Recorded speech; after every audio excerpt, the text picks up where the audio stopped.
Okay, let's look at a couple of chewing the fats.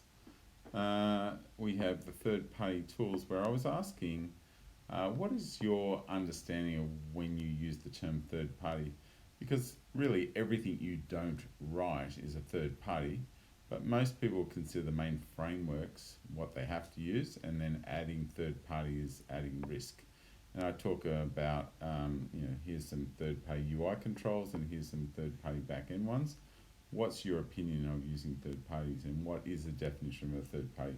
So let's click over on responses. I've got 38 responses there, and let's look at the summary. So question one, you can see that a number, or 8 people strongly agree with my definition of a third party, which is technically incorrect.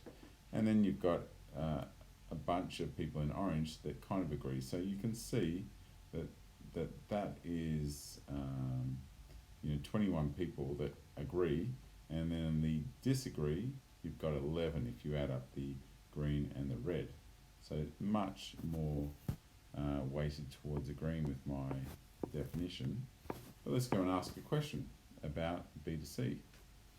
And they kind of correlate, where 16 people agree that Azure B2C is a third party, and in the green we've got 11 that don't agree. And then I ask about UI controls. Most people in blue are very keen to use them. In orange, somewhat happy to use them. Now if you compare that with the backend services underneath, there's less, the numbers are lower, so people want to use third-party controls for the UI more than the back end. And if we were to rate this week's task, it's 3.8. Let's look at another one, such as chewing the fat of the retro last year. And I ask about how was coronavirus, what were your highlights, do you bother to sit down and do goals?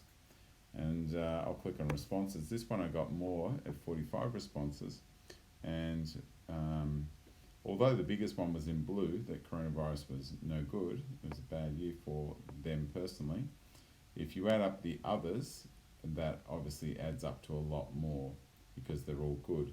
The last one, other, mostly contained good ones as well. So how many people sit down and write goals as I explained I do? Well, 8 people, and in green, 11 people do not. And 26 people sit in the middle of kind of, think about it. And if I was to go down and have a look at the value of this week's task, you'll see it's 4.2, so a little more. And that gives you a bit of an insight into what I see.